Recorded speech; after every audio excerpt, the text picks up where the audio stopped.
અને આપણે આપણી સ્થિતિ, આપણે ઘણા બધા આમ સિદ્ધાંતથી દૂર જતા રહ્યા હોઈએ એવું લાગે ક્યારેક. એક વૈષ્ણવ શ્રીનાથજી આવ્યા, એને 500 રૂપિયા સામગ્રીના લખાયા. પેલા એ પાવતી આપી, પૈસા જો ટેબલ ઉપર જ છે, એને ખાનામાં મૂક્યા નથી. ત્યાં એણે પૂછ્યું, પ્રસાદ ક્યારે મળશે? અરે ભાઈ, તારા પૈસામાંથી શ્રીનાથજી કણિકા પણ આરોગ્ય નથી, તું પ્રસાદ શેનો માગે છે?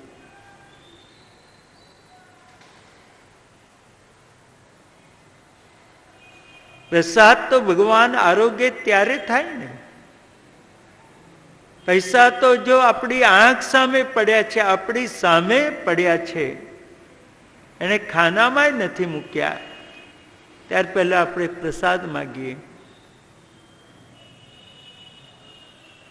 એટલે પેલા પાછા આપણા જેવા જ હોય. હા, તે આપણને જવાબ આપે, આજે જોયું તો આજે, ને કાલે જોયું તો કાલે, આ પાવતી ત્યાં બતાવજો ને તમને પ્રસાદ મળી જશે. કે ના, કાલે સવારે તો વહેલા નીકળી જવું છે, એટલે આજે ત્યાં જઈને પાવતી બતાવી, એટલે પેલા જે આવતું હોય એ પ્રસાદ આપ્યો. એટલે જોડે ઘરવાળી એ કે સાંભળો જ સાંભળો જ. એટલે પેલા કહ્યું, ભાઈ તારું સાંભળી સાંભળીને તો બેરો થઈ ગયો, એ જે કેવું હોય તે કહે ને. કે ના, આટલા પ્રસાદમાં કશું રંધાવાનું નથી. આપણે ત્યાં બધાનો પ્રસાદ આવે તો આપણે આપવો પડે ને. તે બોલો ને, કેટલો વધારે જોઈએ? તો હજુ 2 ચકતા મોહનથાળના અને બે થપડી લઈ લો, લઈ લો. બોલ ભાઈ, આ મળશે તારે ત્યાં? કેટલા પૈસા આપવાના? તો સાહેબ 400 રૂપિયા. ચાલ લે, 400 રૂપિયા આપી દે. પછી પેક કરીને ગામમાં આવ્યા, ઘેર આવ્યા, થાળીમાં પ્રસાદ કાઢ્યો, પછી એમાંથી ચકતું ઉઠાવ્યું. વેવાઈને ત્યાંથી આખું ચકતું આવતું. હા, આ વેવાઈનું આખું ચકતું. પછી મામાને ત્યાંથી અડધો આવ્યો હતો, આ મામાનું અડધ્યું. અને કાકાને ત્યાંથી ચોથિયું આવ્યું હતું, તો આ કાકાનું ચોથિયું. પડોશી ત્યાંથી ભૂકો આવ્યો હતો, ત્યાં પડોશીનો ભૂકો. આમાં પ્રસાદની ભાવના ક્યાં રહી? આ તો પહેલાના જમાનામાં આપણે ત્યાં પ્રસંગ હોય ને પેલું મીઠાઈ બધાને ત્યાં આપવાની હોય ને એનો જેવો વ્યવહાર, એના જેવું કરીએ છીએ કે બીજું કંઈક કરીએ છીએ?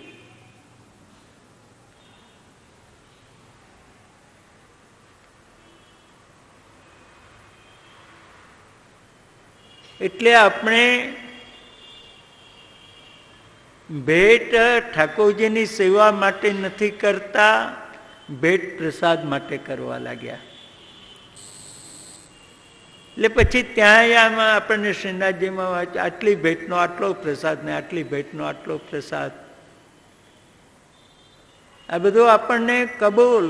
કોઈ એવું નથી કહેતું અમે પ્રસાદ માટે ભેટ નથી કરતા.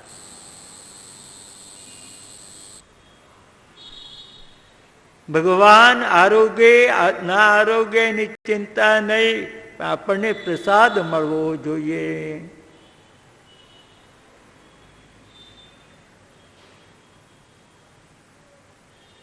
આ બધું એવું નથી લાગતું આપણે આપણા સિદ્ધાંત કરતા ઘણા દૂર જતા રહીએ છીએ આ રીતે. અને ઘણા લોકો તો પછી શું કરવા લાગ્યા કે આપણે ત્યાં લગ્નમાં મહેમાન આવવાના હોય ને એ આપણા રસોડે ના જમતા હોય એટલે મંદિરમાંથી ટિફિન મંગાવી લેવાનું.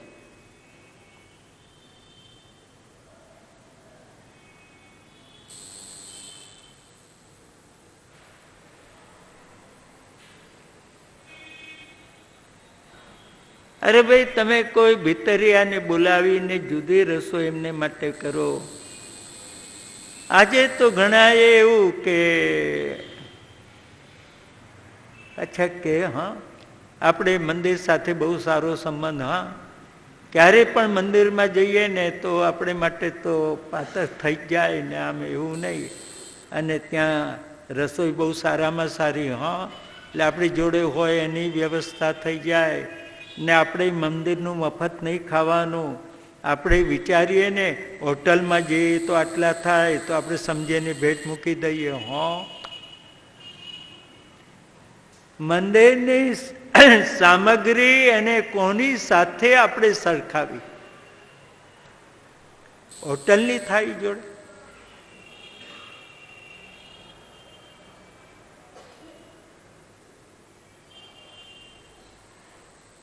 આમાં પ્રસાદનો ભાવ ક્યાં રહ્યો?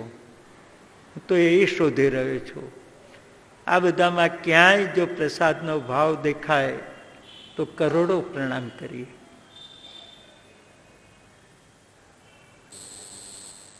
આપણી લાખ રૂપિયાની ભેટ હોય અને એક કણિકા જ પ્રસાદ મળે, અને છતાંય આપણને વિચાર ના આવે કે આટલી ભેટ ને આટલો જ પ્રસાદ.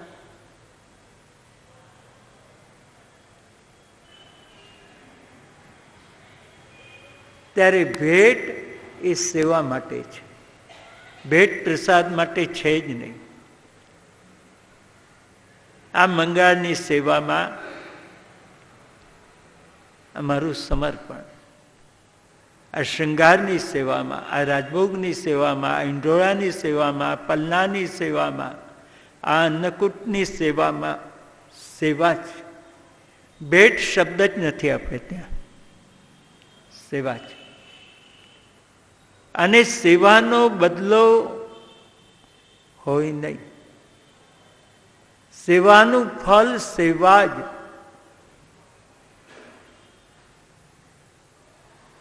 જે સેવા કરીને સેવાનો બદલો માગે એ સેવા નથી કરતો.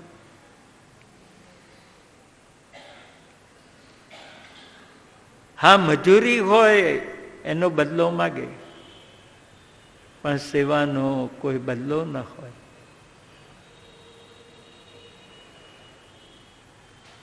તો આપણાથી મંગળાની સેવામાં નથી પહોંચાતું તો મંગલાની સેવા આપીએ છીએ.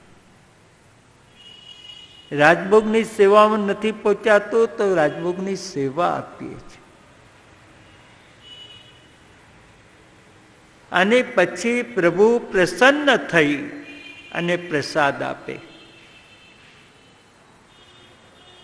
પ્રસાદ તો ભગવાનની કૃપાથી મળે. એ પ્રસાદને કદી પણ ભેટના ત્રાજવે જોખાય નહીં.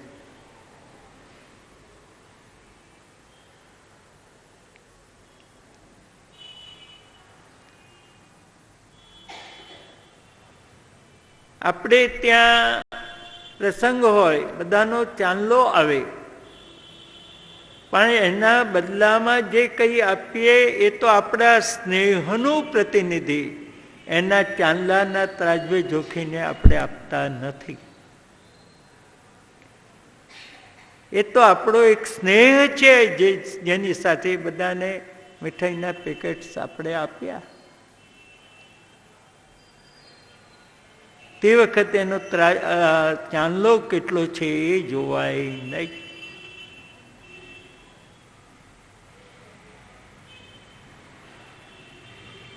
તો પ્રભુનો કણિકા પ્રસાદ આમ મળે અને આપણા રોમ રોમમાં આનંદ થાય. હા, ઠાકોરજીએ કૃપા કરીને પ્રસાદ આપ્યો, એ પ્રસાદનો આનંદ.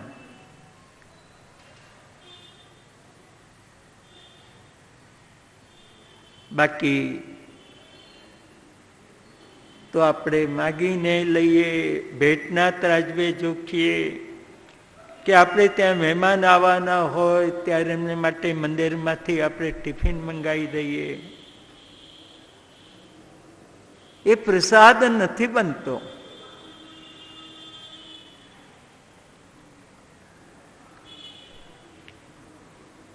આજે શ્રી ગોવર્ધનનાથનો પ્રસાદ સમસ્ત વ્રજજનોએ જેના માધ્યમથી લીધો, સર્વ કૃતાર્થ થયા એવો શ્રી ગોવર્ધન ઉત્સવ વ્રજમાં સંપન્ન થયો. પછી સાધનમાં આગળ જતા એકાદશીનું વ્રત આવ્યું. એકાદશ્યામ નિરાહાર સમભ્યર્ચ્ય જનાર્દનમ સ્નાતુન નંદસ્તુ કાલેન્દ્યામ દ્વાદશ્યામ. નંદ બાબાએ એકાદશીનું વ્રત કરેલું,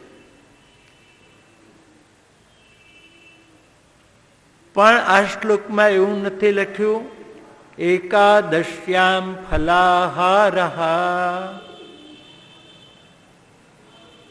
અહીં લખ્યું છે નિરાહારઃ. એકાદશીને દિવસે કાંઈ પણ ખવાય નહીં, રાજગરો નહીં, મોરિયો નહીં, સિંગોડાય નહીં, સાબુદાણાય નહીં, કેવલ પાણી ઉપર રહેવાનું, કેવલ પાણી ઉપર. નિરાહાર. 3 દિવસનું વ્રત. દશમને દિવસે એકવાર ભોજન, એકાદશીને દિવસે કેવલ જલ, અને બારસના દિવસે એકવાર ભોજન. આમ 3 દિવસનું થઈ એકાદશીનું વ્રત થાય.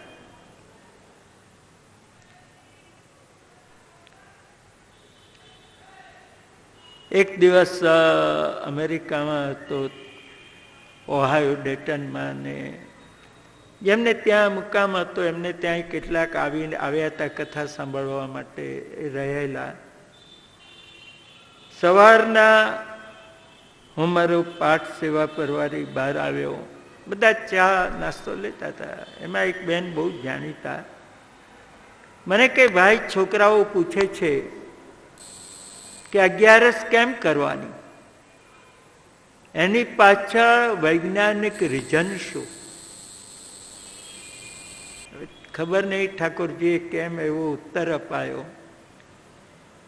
મેં કોઈ બેન, તમારા છોકરાને કહી દેજો કોઈ રીઝન નથી, તારો ધર્મ છે અને તું ધર્મમાં માનતો હોય તો 11 કર, નહીં તો ન કર. તું 11 નહીં કરે એનાથી 11ને કોઈ નુકસાન નથી.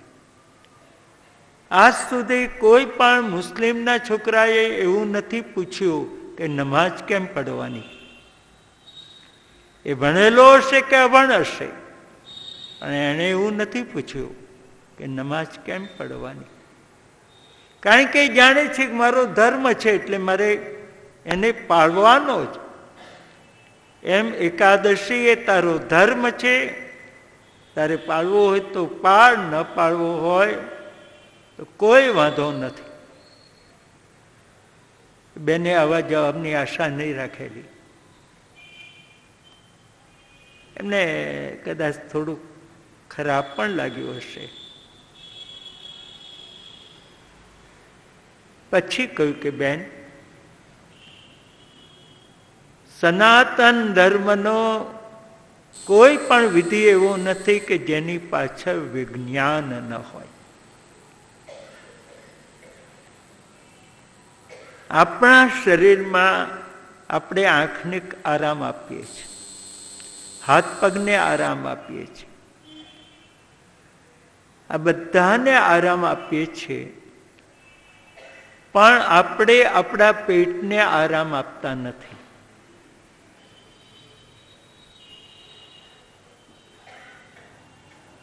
રોજ એમાં કંઈ ને કંઈ નાખતા જ રહીએ છીએ.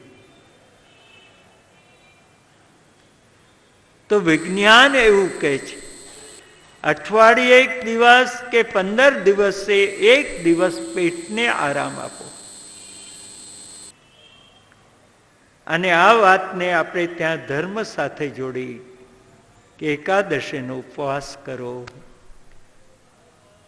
પામને ફલાર વાયડું પડે છે, પણ કોણે તમને કહ્યું કે ફલાર કરો, રાજગરો મોરિયો ખાઓ? એવું કોણે કહ્યું? બસ એકલું પાણી ઉપર. પાણીની એક થેરાપી છે શરીરની શુદ્ધિ માટે. અને એ રીતે પેટને આરામ આપો, સ્ટમકને આરામ આપો, તો ઓછામાં ઓછા રોગ થશે, શરીર સ્વસ્થ રહેશે. આ વિજ્ઞાનના કારણ છે. અથવા એક એવા મેવો લો, સફરજન લો કે આવું કંઈક લો, પેટને આરામ આપો.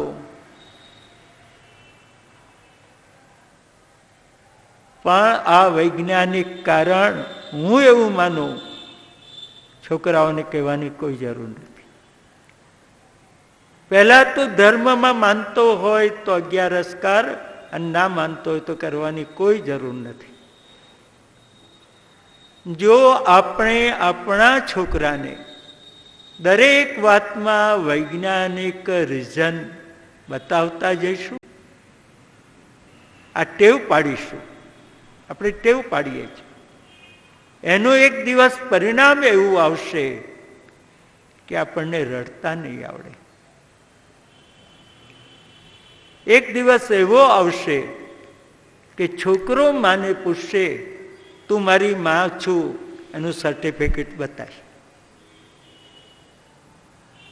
એનો વૈજ્ઞાનિક તું મને એ આપતું હોસ્પિટલમાંથી સર્ટિફિકેટ લાવીને, અરે ભાઈ તારી માં તને કહે છે કે તારી માં છું, પછી એને કોઈ સર્ટિફિકેટની જરૂર નહીં. પણ આ ટેવ પાડતા રહીશું ને તો એક દિવસ આવશે અને છોકરો એ સર્ટિફિકેટ માગશે ત્યારે રડતા નહીં આવડે. આનું છેલ્લું ટેશન આ આવશે. આજે શરૂઆત છે, આજે ધર્મના નામે. અને આપણા છોકરાઓને પણ એવી વિચિત્ર આદત કે ધર્મના બાબતમાં જ એ પૂછે, આની પાછળ વૈજ્ઞાનિક રીઝન શું, આની પાછળ વૈજ્ઞાનિક રીઝન શું. તે આપણે બતાવવાના, નહીં તો ના માને. હું તો ઘણા વિદેશમાં રહેતા છોકરાઓને પૂછું છું કે જન્મદિવસની કેક ઉપર મીણબત્તી કેમ મૂકવાની અને પછી એને ફૂંક મારીને ઓલવવાની કેમ? એની પાછળ વૈજ્ઞાનિક રીઝન શું?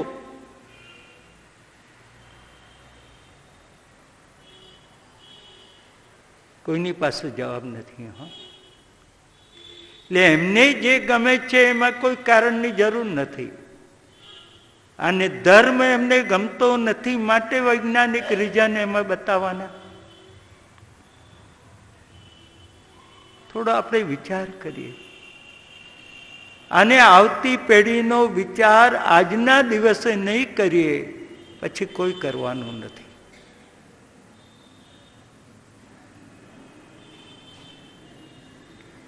આમાં ક્યાંય મારી ભૂલ હોય તો હું તો જે જોઉં છું એની આ વાત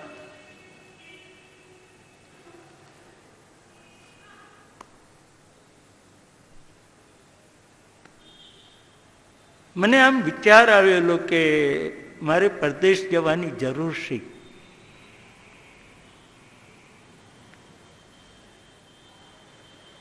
મારો દેશ એવો તો ગરીબ નથી કે દાળ રોટલો ના આપે,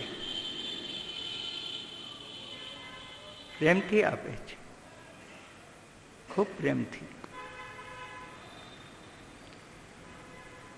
સૌથી પહેલા 84 ગયો, 84માં, પછી 94માં એક સ્વજન ખૂબ આગ્રહ કરીને ખેંચી ગયા 4 અઠવાડિયા.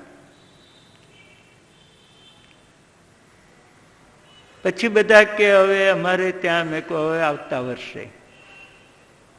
4 અઠવાડિયા માટે આવે તો સમય પૂરો થઈ ગયો. બીજા વર્ષે ગયો ત્યારે આ વિચાર આવેલો.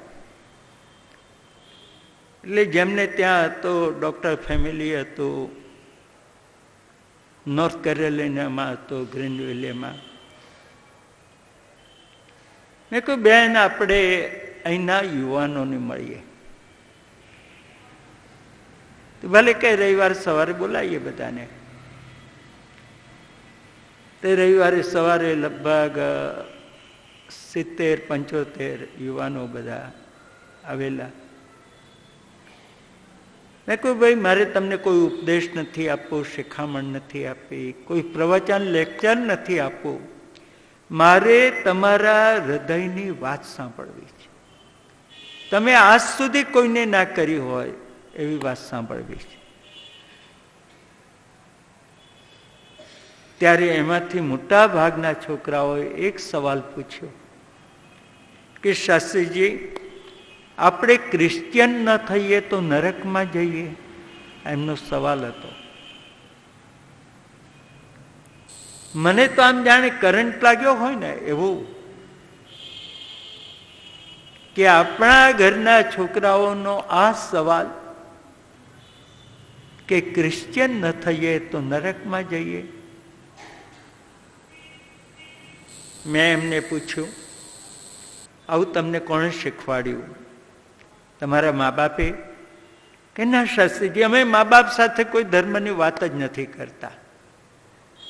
આ છોકરાઓને જાવ કહું છું. હા, તો આ તમને તમારા શિક્ષકે શીખવાડ્યું? કે ના, શિક્ષકે પણ નહીં. તો આ કોણે શીખવાડ્યું?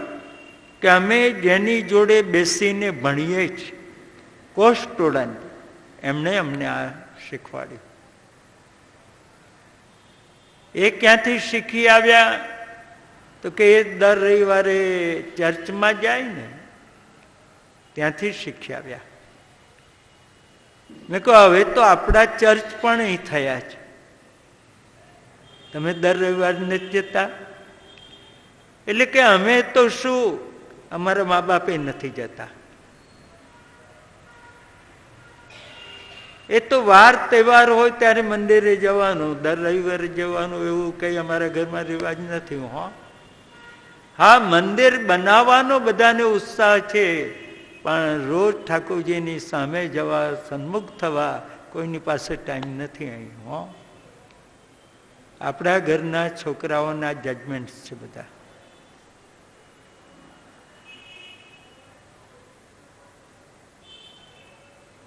પણ કોને શાસ્ત્રીજી કે આપણે ક્રિશ્ચિયન ના થઈએ તો નરકમાં જઈએ? હવે એને જવાબ શું આપો? જો હું કહું ના, તો માની ના લે, તો તરત કે તમે કહો તે સાચું, પેલા કે તે ખોટું. આ તરત જ એનો સવાલ બીજો એની પાછળ. ઠાકોરજીને યાદ કર્યા, પ્રભુ લાજ રાખજે, આજે આ તારા બાળકો છે, ક્યાંક ભટકી ના જાય. મેં કહ્યું, તમારામાંથી છેલ્લા 2-3 વર્ષમાં ભારતમાં આવ્યા હોય તે હાથ ઊંચો કરે. ઘણા બધા હાથ ઊંચા કર્યા. મેં કહ્યું, તમને હવે યાદ છે કે અહીં જેને આપણે રાઈટ સાઈડે ગાડી ચલાવીએ એને આપણે ત્યાં રોંગ સાઈડ કહેવાય? થોડી વાર યાદ કરીને કહ્યું કે બરોબર છે. પછી આપણે ત્યાં રાઈટ સાઈડ જે છે, અહીં ગાડી રોંગ સાઈડ, એક્સિડન્ટ થાય, દંડ થાય, લાયસન્સ જાય, આ બધું. તો કે હા.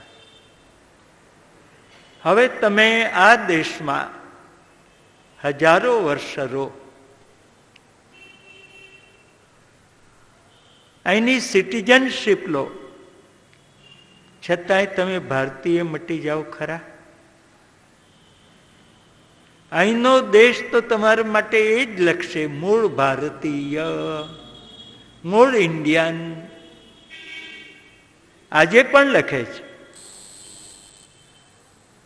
કે તઈની સિટીઝનશીપ હોય તોય મૂળ ભારતીય, મૂળ ઇન્ડિયન. એટલે તમે ઇન્ડિયન મટવાના નથી. તમે ઇન્ડિયન જ તમારી 100 પેઢી થાય તો પણ હવે તમારા જે માતા પિતા છે એ ઋષિઓ છે, જેને સપ્તર્ષિ કહેવાય છે, એની સંતાન આપણે બધા જ છે. અને ઋષિઓએ જે ધર્મ બતાવ્યા એ આપણે જો ન પાળીએ, ન સ્વીકારીએ તો નરકમાં જવું પડે, નહીં તો ન જવું પડે. લગભગ ઘણો સમય લીધો એ રીતે એમને સમજાવ્યા, કન્વિન્સ થયા. પછી બીજો સવાલ હતો એમનો કે ખરાબ બાપને પણ બાપ કહેવો પડે?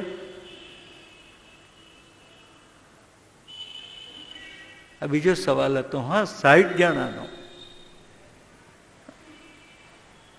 એટલે આપણા છોકરા આપણને કહેતા નથી, પણ એના મનમાં શું ભર્યું છે બધું. આ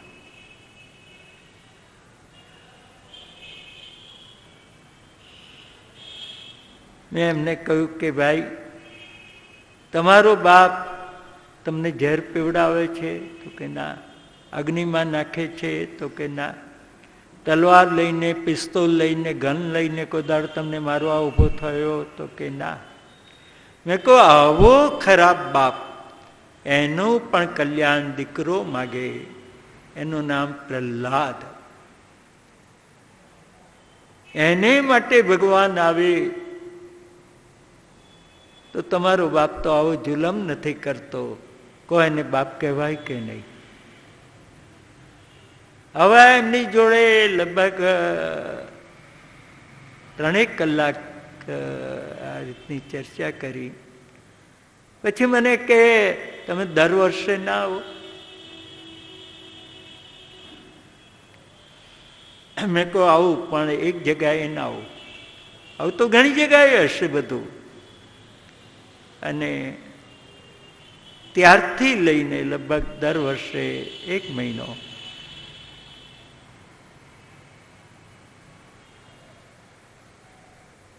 કારણ એક જ કે ત્યાં આપણી સંતાન, એની જોડે હૃદયથી વાત કરનાર કોઈ નથી. અમે લેક્ચર આપીએ, પ્રવચન આપીએ, એમની પાસે પૈસા લઈએ, આ બધુંય, પણ એના હૃદયના અંદર જે એ કન્ફ્યુઝ છે એ સાંભળવાનો આજે કોઈની કને સમય નથી.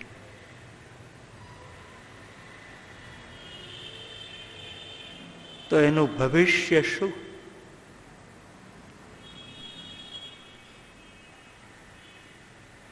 આ તો બધા આ કુટુંબ ત્યાં છે એટલે સાવધાન કરું છું. હા, તો મારો અનુભવ હવે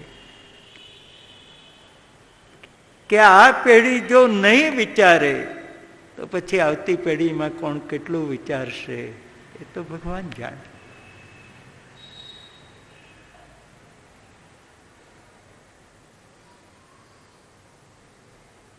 આમ બહુ સાદા શબ્દોમાં કહું તો ત્યાં જઈને લોકોએ સંપત્તિ મેળવી, પણ મોટા ભાગના એ સંતતિ ગુમાવી છે.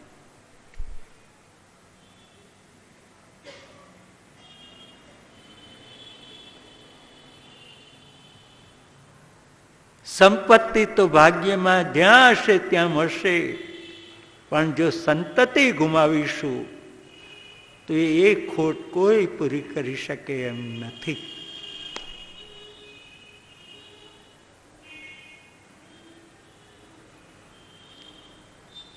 એકાદશ્યાન નિરાહાર.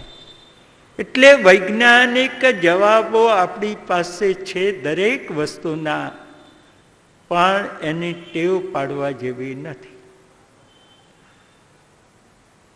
તારે ધર્મ છે, માનવું હોય તો માન, નહીં તો જય શ્રી કૃષ્ણ. કોઈ બળાત્કાર નથી. ધર્મ કદી પણ બંદૂકની અણીએ આપણે ત્યાં પડાવવાનો રિવાજ નથી. તને સમજાય, તને એનામાં પ્રેમ હોય તો જ ધર્મ પાળો, નહીં તો કોઈ નુકસાન નથી. સનાતન ધર્મનો એક ઉજ્જવલ યશ કે હજારો વર્ષમાં એણે ક્યારેય કોઈને કન્વર્ટ કર્યા નથી.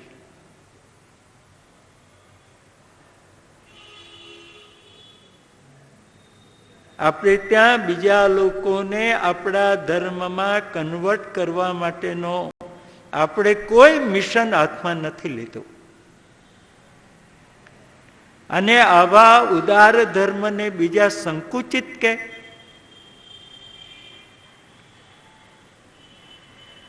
એ કેવી રીતે આપણે સાંભળી લઈએ?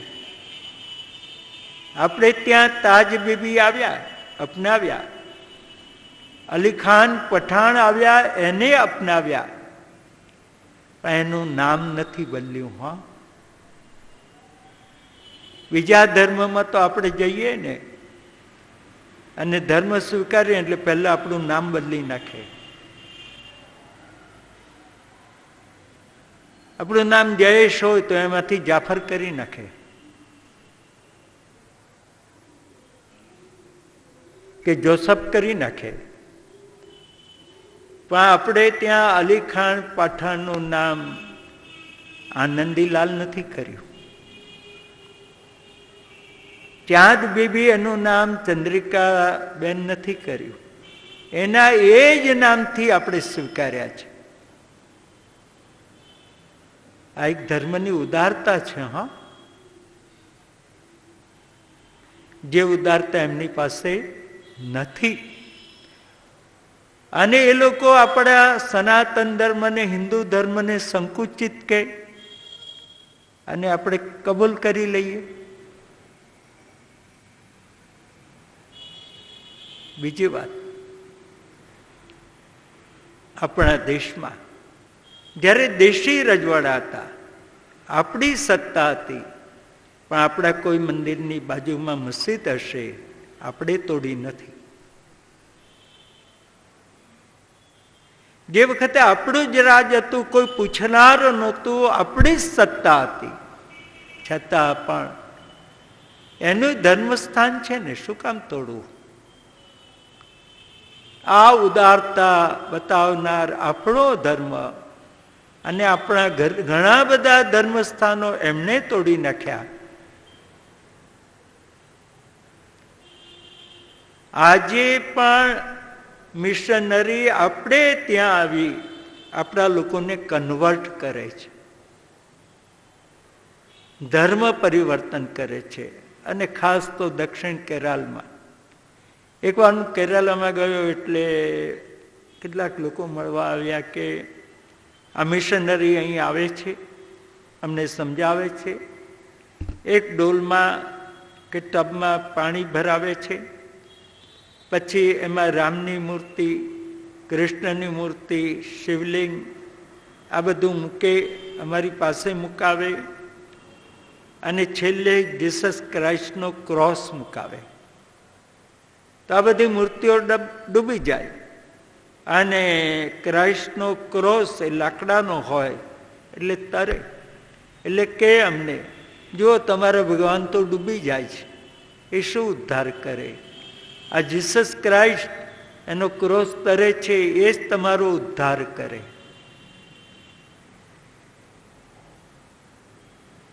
આ રીતે આપણા લોકોને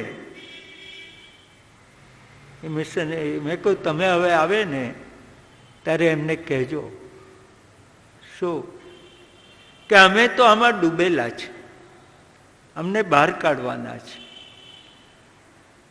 તો ડૂબેલાને બહાર કાઢવા માટે અમારા રામ, અમારા મહાદેવજી, અમારા કૃષ્ણ એ પણ પાણીના તળિયા સુધી આવી અમારો હાથ ઝાલે તો જ અમારાથી બહાર નીકળાય. પણ તમારા જીસસ ક્રાઇસ્ટનો ક્રોસ તો આમ ઉપર તર્યા જ કરે ને અંદર ના આવે તો અમને બહાર કઈ રીતે કાઢે? ભાઈ કોને એને આ તમે આવું ડૂબેલાને બહાર કાઢવા માટે બહાર રહેલાએ અંદર ડૂબવું જ પડે તો જ એ બહાર કાઢી શકે, અને પાણીમાં ઉપર રહ્યો એ બહાર કાઢી શકતો નથી. એટલે અમારા ભગવાન તો એવા દયાળુ કે અમારે માટે પાણીના તળિયે આવે. તમારામાં એ તાકાત નથી કે તમે પાણીના તળિયા સુધી આવી શકો.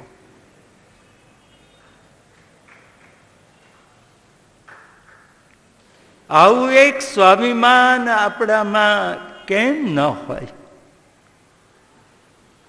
આપણે તો એને કહ્યું એટલે માની લીધું કે આપણા ભગવાન ડૂબી ગયા અને ઉદ્ધાર તો આ જ કરશે.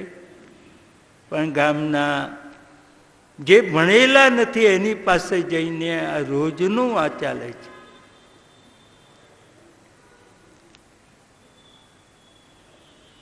ત્યારે ઘણી વાર વિચાર આવે કે આની સામે આપણે કોઈ પણ વ્યવસ્થા ન ગોઠવીએ ત્યાં સુધી આપણી કથા કે આપણા ધર્મસ્થાન, આપણે આપણા ધર્મનું રક્ષણ નથી કરી શકતા. એની જાગૃતિ ક્યારે આવશે આપણામાં?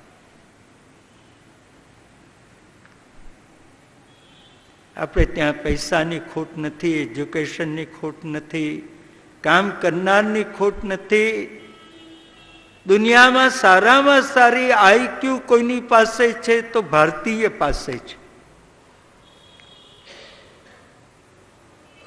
આ દુનિયાનું સ્ટેટમેન્ટ છે કે સારામાં સારી આઈક્યુ કોની પાસે?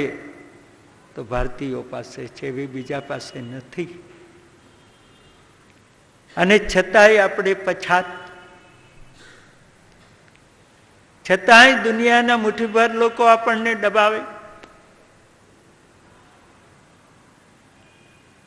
શું કામ આ બધું? નંદ બાબાએ એકાદશીના વ્રત કર્યા છે.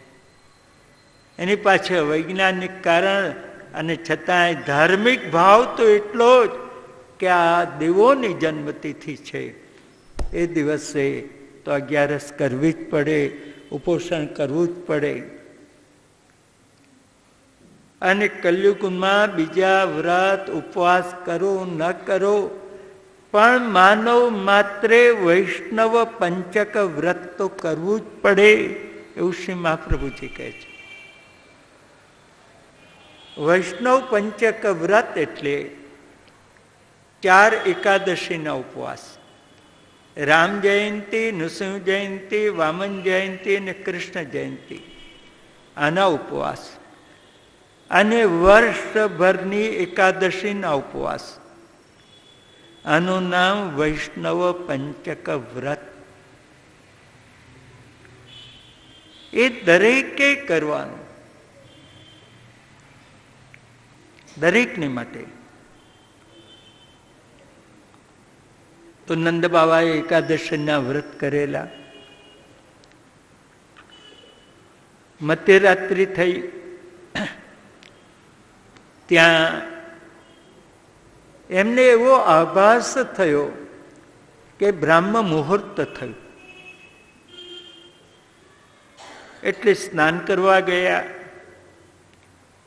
મધ્યરાત્રિનો સમય, આસુર કાળ, વરુણદેવના દૂતો ત્યાં ફરે. એ નંદ બાબાને વરુણ લોકમાં લઈ ગયા.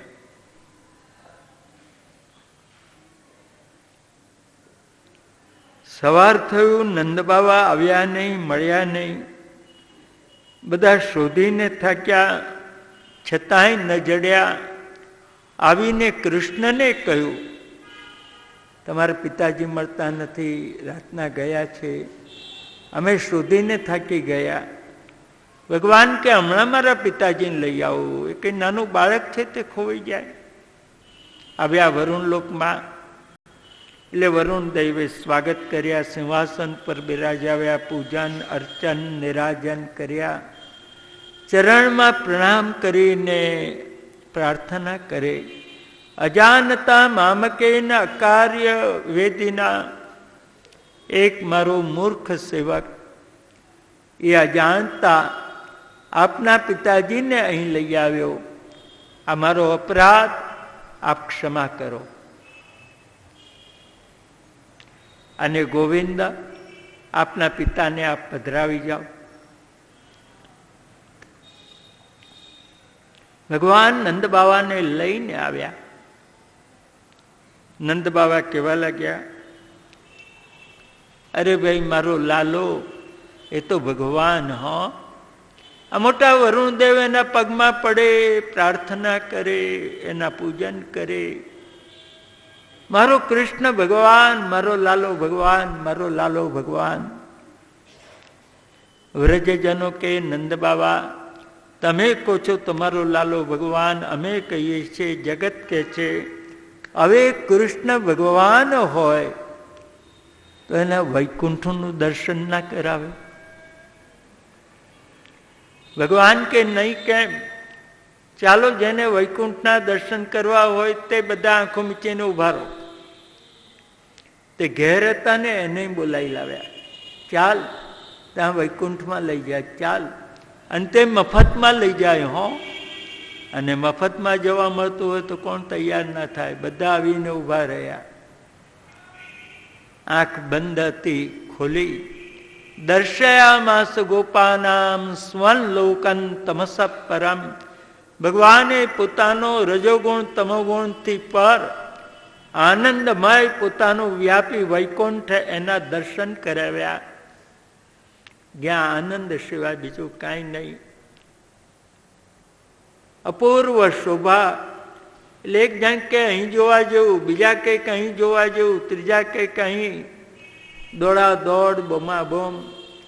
ત્યાં તો ભગવાનના પાર્ષદો આવ્યા, માર્યા ધક્કા, એક બાજુ ઉપર ઉભા રાખ્યા. અહીં તો એકમાત્ર વેદને બોલવાનો અધિકાર. એક ખૂણામાં ઉભા રાખ્યા. ચૂપચાપ ઉભા રહો. તે ચૂપચાપ ઉભા રહ્યા. સામે નજર કરે તો સિંહાસન પર શ્રી કૃષ્ણ. અરે આ તો આપણો કૃષ્ણ. આ એના સેવકોને કેમ નહીં કહેતો હોય?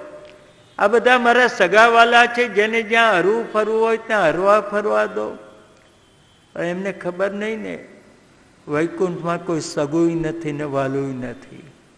એ તો બધા અહીંની સગાઈ. તો નહીં બોલવાનું, નહીં ચાલવાનું, આ મૂગા મૂગા ઉભા રહેવાનું. આના કરતા તો આપણું વ્રજ સારું. આ મોટું સિંહાસન પર બેઠેલો કૃષ્ણ આપણા સામુય નથી જોતો. અરે કૃષ્ણ આપણા ગોકુલમાં હોય ને, આપણા વૃંદાવનમાં હોય ને, તો આલિંગંતિ સમાલપંતિ બહુધામ કર્ષંતિ ચુંબંતિ ચ.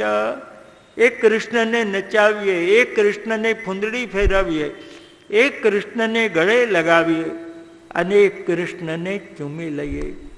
આનું વૈકુંઠ તો કશાય કામનું નહીં. આનું વૈકુંઠ કશાય કામનું નહીં. વૈકુંઠની શોભા જતી રહી, વ્રજની શોભા પ્રગટ થઈ. બધાની વચમાં હસતા હસતા કૃષ્ણ ઉભેલા અને કહી રહ્યા છે, ભાઈ જેને વૈકુંઠમાં આવવું હોય તે કહેજો, હા હું લઈ જઈશ. એટલે બધા કે ના મહારાજ, એ કૃપા ના કરશો. હા ત્યાં તો નહીં બોલવાનું, નહીં ચાલવાનું, મૂગા મૂગા ઉભા રહેવાનું. અમારે વૈકુંઠ ન જોઈએ. અમારે તો અમારું વ્રજ સારું, અમારે તો અમારું વ્રજ સારું. આના ઉપર દયારામભાઈ આખું પદ ગાય, વ્રજવાલું રે વૈકુંઠ નહીં આવું. ત્યાં તો નંદ કુંવર ક્યાંથી લાવું? તે તો બ્રહ્મ હૃદય મગ્ના નીતા કૃષ્ણેન ચોત્રતા. બ્રહ્મરથ અહમ બ્રહ્માસ્મિ એમાં ડૂબેલા, વૈકુંઠમાં ગયેલા આ જીવાત્મા એને સિદ્ધ કરી, શુદ્ધ કરી, રાસને યોગ્ય બનાવી પ્રભુ પાછા લઈ આવ્યા. મુક્તિના આનંદ કરતા પણ વધીને જો કોઈ આનંદ એ ભજનનો, એ સેવાનો આનંદ છે. અને ભજનાનંદનું દાન કરવા અમને શુદ્ધ કર્યા, લઈ આવ્યા. અને પ્રભુની રાસલીલા એ ભજનાનંદનો દિવ્ય આનંદ છે. ભગવાન પિતા રાત્રિ શરદોત્ફુલ્લમલ્લિકા વીક્ષ્ય રંતુમ મનશ્ચક્રે યોગમાયામ ઉપાશ્રિતા. રાસના એક એક પદાર્થ લૌકિક નથી, પ્રાકૃત નથી, અલૌકિક અને દિવ્ય છે. એ બતાવે છે આપણને ભગવાન શબ્દથી. કથાનો આરંભ જ ભગવાન શબ્દથી છે. એટલે રાસનો ચંદ્ર, રાસની રાત્રિઓ, રાસના ગોપીજન, રાસની લીલા એ લૌકિક નથી, પ્રાકૃત નથી, કેવલ આનંદમય, એ દિવ્ય છે.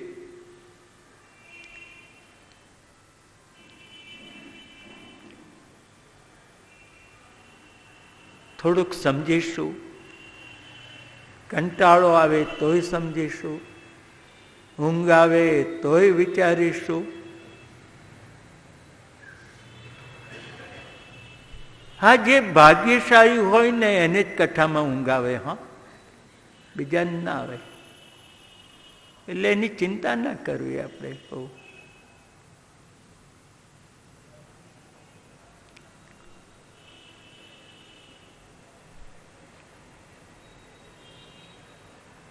ભગવાનનું સ્વરૂપ દેખાય આપણા જેવું,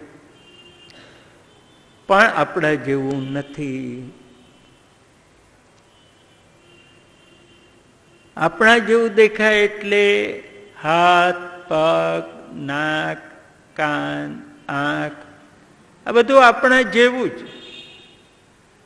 પરમાત્માનું સાકાર સ્વરૂપ આપણા જેવું જ દેખાય બધું, છતાંય આપણા જેવું નહીં.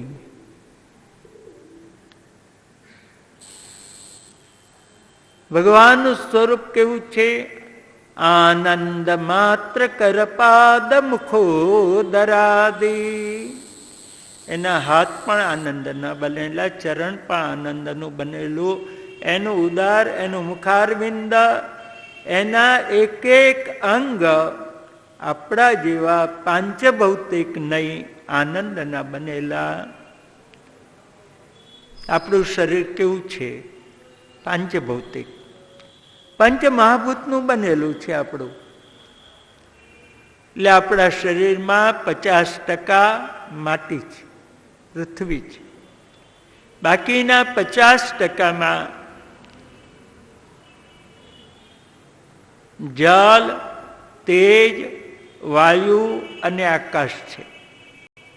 આને આપણે ત્યાં ઉપનિષદમાં પંચીકરણ વિદ્યા તરીકે બતાવી. આ બધું આપણે ત્યાં ઉપનિષદ બન્યા ત્યારે આ બધું હતું, જાણમાં હતું, જાણકાર હતા. એવી રીતે જલમાં રહેનારા જે પ્રાણી હોય એના દેહમાં 50% પાણી ને બાકીના 50%માં પૃથ્વી, વાયુ, તેજ અને આકાશ. આકાશમાં ઉડતા હોય એ એના દેહમાં 50% શરીરમાં વાયુ, બાકીના 50%માં પૃથ્વી, જલ, તેજ અને આકાશ. આને ઉપનિષદમાં પંચીકરણ વિદ્યાના નામથી ઓળખાવે. આ બધું રિસર્ચ ઉપનિષદ પહેલા આપણે ત્યાં થઈ ગયું હતું. હવે મનુષ્યનો દેહ એ પાર્થિવ દેહ કહેવાય, કારણ કે એમાં 50% પૃથ્વી છે, આમાં માટી છે. કેમ સમજાય કે જ્યારે આ શરીરને બાળી દેવામાં આવે ત્યારે જે રાખોડો થાય છે એ પૃથ્વીનો ભાગ. પછી આપણા શરીરમાં કંઈક વાગે અને લાલ રંગનું લોહી નીકળે. આ પાણી વહેવું, ટપકવું, આ પાણીનો ગુણધર્મ છે. એમાં લાલ રંગ મળ્યો એટલે આપણે એને લોહી કહ્યું. અને લાલ રંગ ઓછો થાય એટલે આપણે ઘણા કે હા લોહીનું પાણી થઈ ગયું, લોહીનું પાણી. અરે ભાઈ હતું જ પાણી, એ તો એમાં લાલ રંગ મળ્યો માટે લોહી કહ્યું એને. તો અંદર પાણી જ. પછી અંદર વાયુ છે આપણા શરીરની અંદર. શરીરમાં રહેલા લોહીને આખા શરીરમાં ઘુમાવવાનું કામ વાયુ કરે છે. આમ નાક પાસે આંગળી રાખીએ ને તો આમ અંદરથી પવન આવે જાય, આ જણા અંદર વાયુ છે. હવે અંદર અગ્નિ છે, એટલે શરીરને હાથ લગાડી એટલે આમ ગરમ લાગે. હો, અંદર ક્યાંક અગ્નિ છે તો જ ગરમ લાગ્યા. અને જે કંઈ ભોજન કરીએ એને પચાવવાનું કામ ગરમી કરે છે, અગ્નિ કરે છે. પછી અંદર આકાશ છે. આકાશ એટલે પોલાણ. ભલે ને આપણે કઈ પથ્થર જેવા, પણ બધા અંદરથી પોલા હોય. હા, બધા. કેમ જણાય કે જમવા બેસે ત્યારે આ એક લાડુ, આ ભાત, 2 વાડકી દાળ, આ 200 ગ્રામ શાક, આ બધું ગયું ક્યાં? જો આ અંદરથી શરીર પોલું નહોતું તો. એટલે બધાય અંદરથી પોલા આપણે બધાય. એટલે આકાશ છે. ટૂંકમાં એટલું જ આપણે સમજીએ, આપણું શરીર પંચમહાભૂતનું બનેલું છે. પૃથ્વી, જલ, તેજ, વાયુ ને આકાશનું બનેલું આપણું શરીર છે. અને ભગવાનનું જે સ્વરૂપ છે આ પંચમહાભૂતનું નહીં, કેવળ આનંદનું બનેલું છે. હવે આપણા મગજમાં એકદમ ઘૂસે નહીં, આનંદનું કઈ રીતે બનેલું હોય? તો ઘણા વૃદ્ધોને ખબર હશે કે પહેલેના જમાનામાં ખાંડના રમકડા આવતા હતા. ખાંડના રમકડા, ખાંડનો હાથી હોય, ઘોડો હોય, ખાંડની ઢીંગલી હોય, આ બધા ખાંડના આમ ચાસણી બનાવે ને બીબામાં ઢાળે, આવા ખાંડના રમકડા આવતા હતા. હવે એ ખાંડની ઢીંગલી એ પણ દેખાતી હોય આપણા જેવી જ, પણ એના અંગ અંગ શેના બન્યા છે? એ ખાંડની ઢીંગલીનું સાડી શેની બનેલી? ખાંડની. એના દાગીના ખાંડના, એના માથાના વાળ તો ખાંડના, એની આંખ તો ખાંડની, એના હાથ પગ તો ખાંડના, એની અંદર પણ ખાંડ, એની બહાર પણ ખાંડ. આખી ઢીંગલી એ ખાંડની જ. એનો હાથ તોડીને જામાં નાખો ને તોય ગળપણ આવે, ને પગ ભાગીને નાખો તોય ગળપણ આવે, કારણ કે એના અંગ અંગ ખાંડના બનેલા છે. હવે ખાંડ શબ્દ બહુ નીચી કોટીનો છે. ખાંડ માટે એક સારો શબ્દ છે,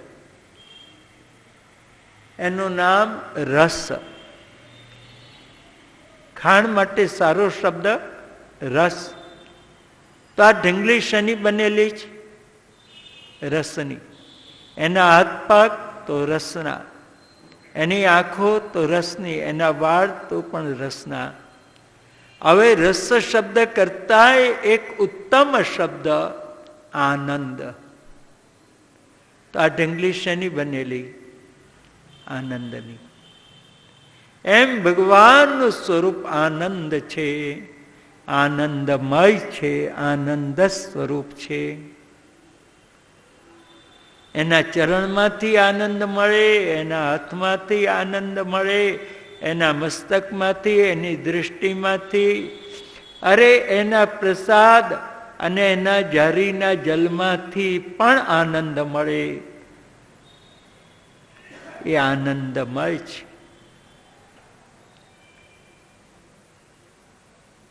તો રાસના પ્રભુ આનંદમય. હવે રાસમાં જે ગોપીજનો આવી એ પણ આવી જ ભગવાનના જેવી આનંદની બનેલી, આપણા જેવી પંચમહાભૂતની બનેલી નહીં. અને એ ગોપીજનોના દેહ આપણા જેવા મળ મૂત્રથી ભરેલા નથી, કેવલ આનંદથી ભરેલા છે. ભગવાનના વિહાર એની સાથે છે. સામાન્ય સ્ત્રીઓ સાથે નહીં. ભગવાને શરદ પૂર્ણિમાનો પૂર્ણ ચંદ્ર જોયો, વેણુનાદ કર્યો. પ્રભુએ નિશમ્ય ગીતન તદનંગવર્ધનમ વ્રજસ્ત્રિય કૃષ્ણ ગૃહીત માનસા આજગ્મુરન્યોન્યમલક્ષિતોદ્યમા સયત્ર કાંતો જવલોલ કુંડલા. ભગવાને વેણુનાદ કર્યો. ઘેરેલા ગોપીજનોએ વેણુનાદ સાંભળ્યો. અરે બેન, આ કોણ વાંસળી વગાડે છે? અરે તને ખબર ન પડી? આ તો આપણા કૃષ્ણની વાંસળી, આપણો કૃષ્ણ વાંસળી વગાડે છે. પણ બેન, આ કૃષ્ણ અત્યારે શું કામ વાંસળી વગાડે? એટલે તને ન સમજ્યું? આપણને જેમ કૃષ્ણ વિના નથી ગમતું, એમ કૃષ્ણને પણ આપણા વિના ન ગમે, માટે વાંસળી વગાડે છે. આપણને જો ભગવાન વિના ન ચાલે તો ભગવાનને પણ આપણા વિના નથી ચાલતું. હા,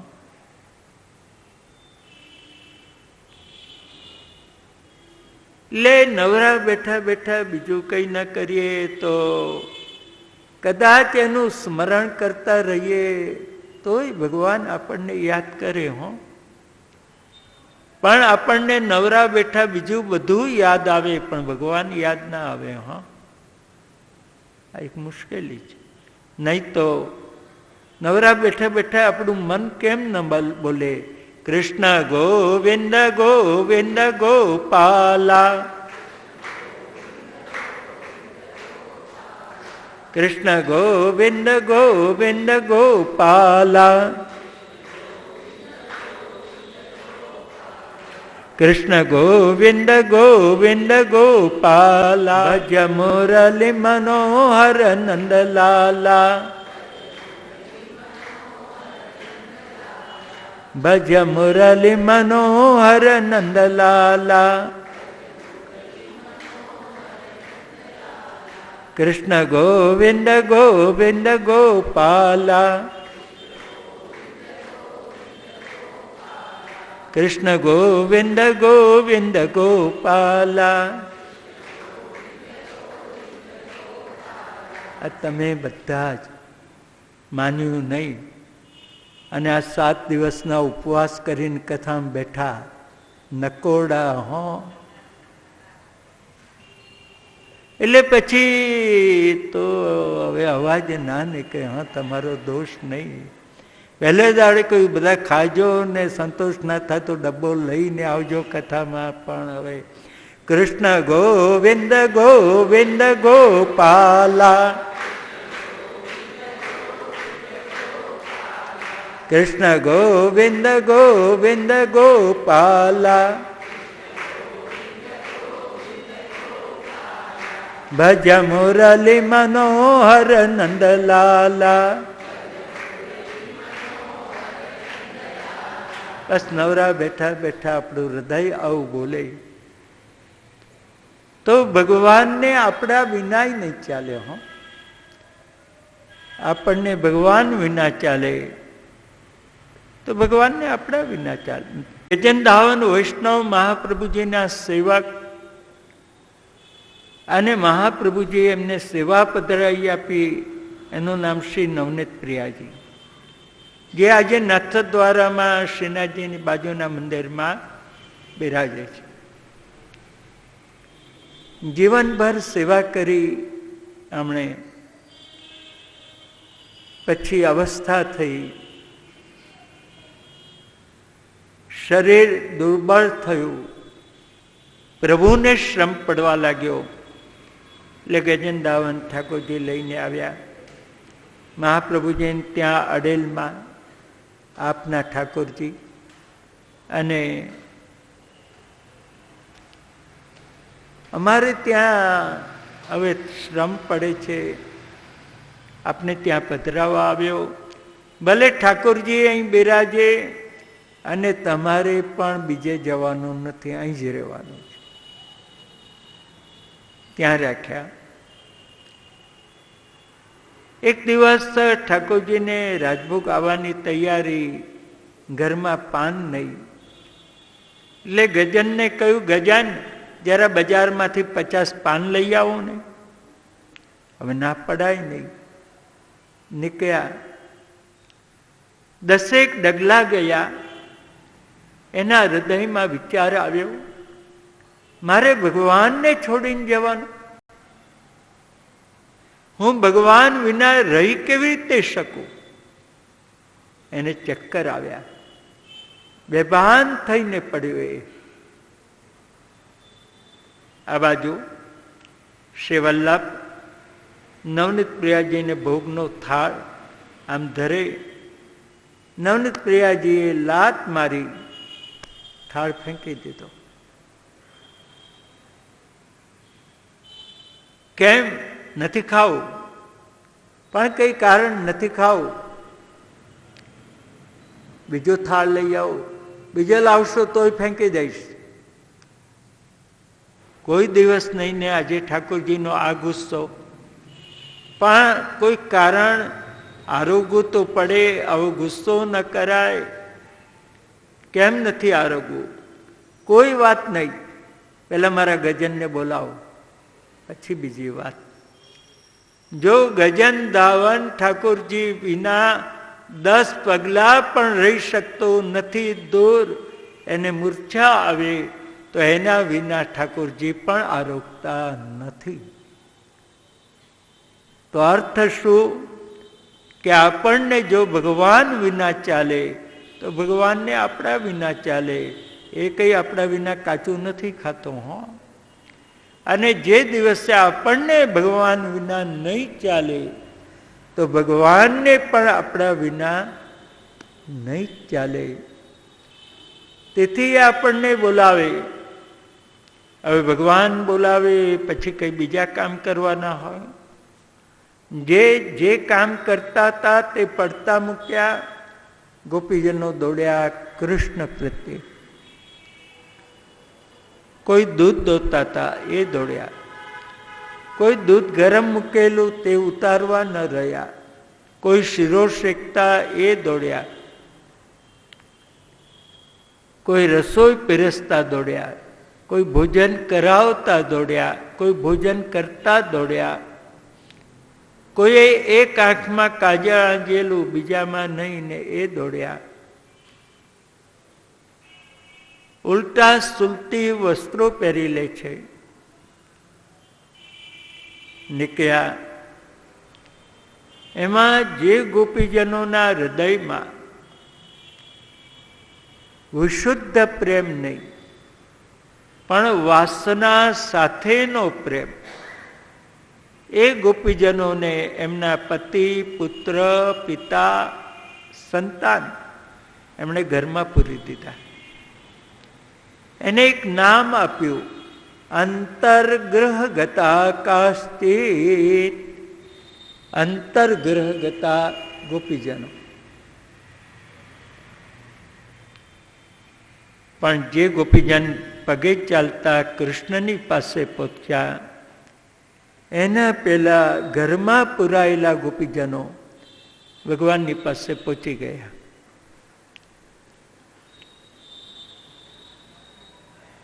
ભગવાનના ચરણની પ્રાપ્તિ ક્યારે થાય?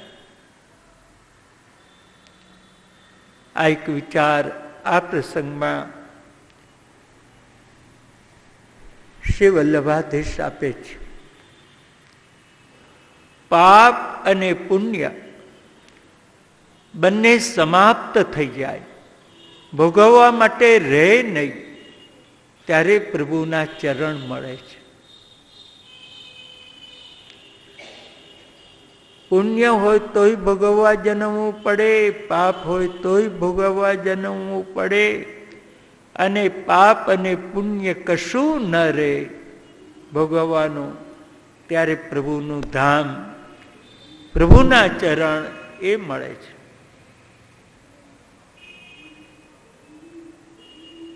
પાપનો નાશ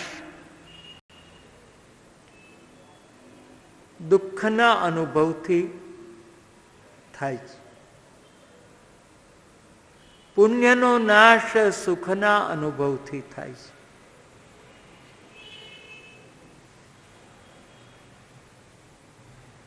જ્યારે આપણે દુઃખ અનુભવીએ ત્યારે વિચારવું આપણા પાપનો નાશ થાય છે. સુખ અનુભવીએ ત્યારે પુણ્યનો નાશ થાય છે.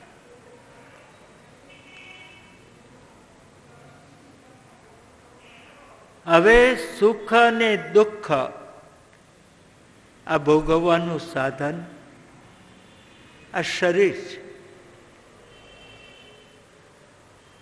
આ શરીર સુખ દુઃખ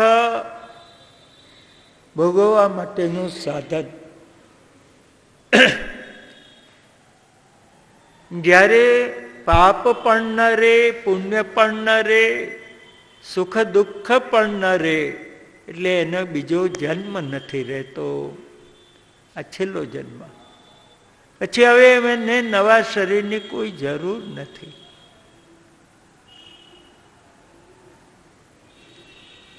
જ્યારે આપણું મન શરીર સાથે જોડાયેલું હોય ત્યારે જ સુખ દુઃખનો અનુભવ થાય છે. અને મન શરીર જોડે જોડાયેલું ન હોય તો સુખ દુઃખનો અનુભવ થતો નથી. ઘણી વાર આપણને આમ વાગે, આપણને ખબર ના પડી હોય, પણ કોઈ કે આ તમને શું વાગ્યું, ત્યારે આપણું ધ્યાન જાય, એટલે આપણે કંઈ ખબર નથી હા ક્યારે વાગ્યું. કારણ કે એ સમયે આપણું મન શરીર જોડે જોડાયેલું નહોતું, બીજે જોડાયેલું હતું, એટલે વાગ્યું પણ ખબર ન પડી.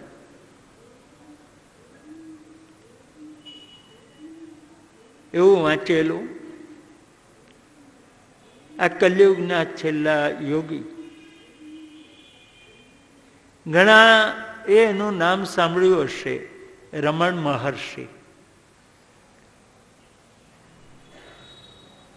અરવિંદના આશ્રમમાં ઘણો સમય રહેલા રમણ મહર્ષિ. એમને એક મેજર ઓપરેશન કરવાનું આવ્યું, લગભગ 3.5 કલાકનું.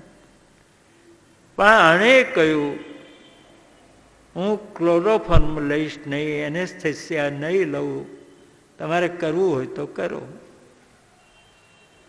હવે ડોક્ટરો કહે કે ભાઈ એમને તો આવું મોટું ઓપરેશન થાય નહીં. હા, તો એને કહ્યું મારે નથી કરવું. ના થાય તો ડોક્ટરે વિચાર્યું કે આપણે તૈયારી રાખો ને બધી, જ્યારે એમને વેદના થશે કે ક્લોરોફોર્મ આપી દઈશું. 3.5 કલાકનું ઓપરેશન થયું, પણ આમ જરાય હાલ્યો નથી, જરાય બૂમ નથી પાડી. કારણ કે એણે એના મનને શરીરથી છૂટું પાડી આત્મા સાથે જોડી દીધું હતું.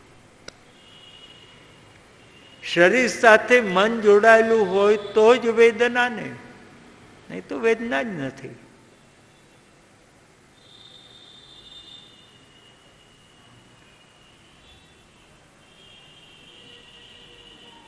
તો ઘણી વાર હજારો વર્ષ સુધી પાપ પુણ્ય ભોગવવાના હોય, હજારો વર્ષ સુધી. પણ ભગવાન જે જીવ ઉપર કૃપા કરે અને ક્ષણમાં એ પાપ પુણ્ય ભોગવાવી દે છે, ક્ષણમાં ભોગવાવી દે. આપણને નવાઈ લાગે કે હજારો વર્ષના ક્ષણમાં કેવી રીતે ભોગવાય.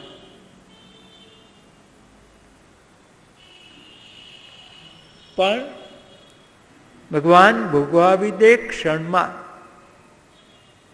બહુ સરસ એને માટેનું એક ઉદાહરણ આપે છે, દૃષ્ટાંત આપે છે એને માટેનું. માનો કે 80 વર્ષ સુધી જેલની અંધારી કાળ કોઠડીની સજા આપણા નસીબમાં છે, અને ભગવાન જો કૃપા કરે તો આ સજા એક ક્ષણમાં ભોગવાવી દે.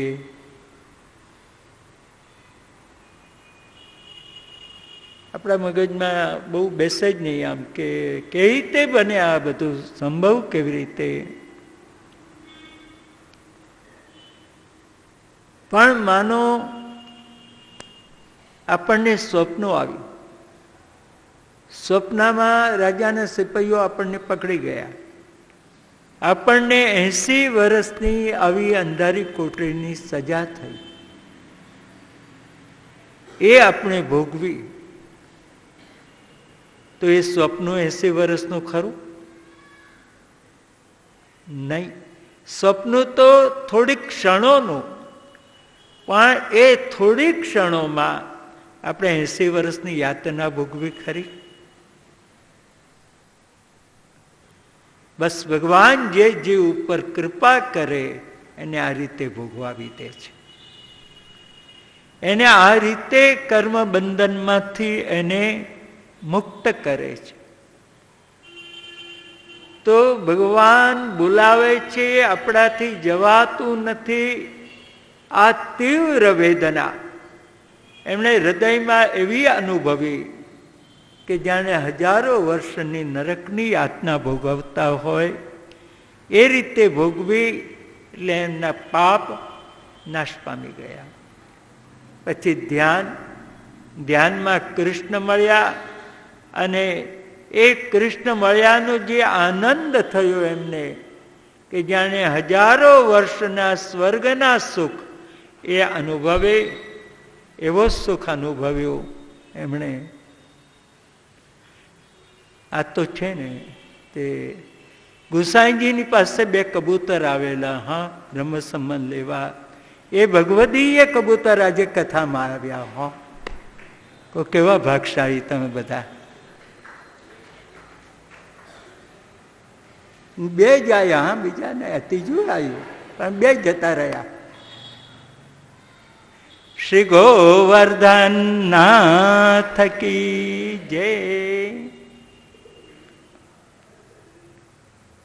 તો હજારો વર્ષના જે સ્વર્ગના સુખ અનુભવવાના, એ કૃષ્ણની પ્રાપ્તિના 2 ક્ષણના આનંદમાં એમના હજારો વર્ષના સુખ પણ ભોગવાઈ ગયા. હવે પુણ્ય ન રહ્યું, પાપ ન રહ્યું, એટલે આ શરીર પણ ન રહ્યું. દિવ્ય દેહ મળ્યા. રાસમાં પ્રભુની પાસે આ ગોપીજનો ગયા. આવેલા ગોપીજનોને જોઈને ભગવાને વેણુનાદ બંધ કર્યો. સ્વાગતમ વો મહાભાગા પ્રિયમ કિંકરવાણી વહા. મહાભાગશાળી ગોપીજનો, આપના સ્વાગત. કહો શા માટે આવું થયું? વ્રજ ઉપર કોઈ સંકટ આવ્યું? તમારે કઈ દુઃખ, કઈ સંકટ આવે ત્યારે તમે મને શોધતા આવો. તો અત્યારે કઈ સંકટ તે મને શોધતા આવ્યા? તમારા જેવી સ્ત્રીઓએ રાતના આ રીતે આ વનમાં નીકળવું ન જોઈએ. જાઓ ઘેર.